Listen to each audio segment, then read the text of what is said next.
dito sa California. Dito muna ako nag-e-exercise sa loob ng bahay. Sa loob ng kwarto. Ayan.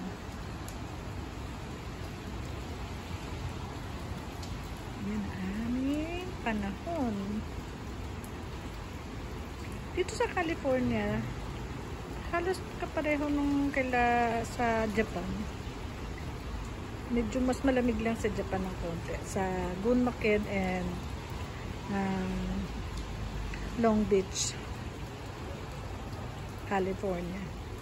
Parang hindi nagkakalayo na. Pag maulan doon, maulan din dito.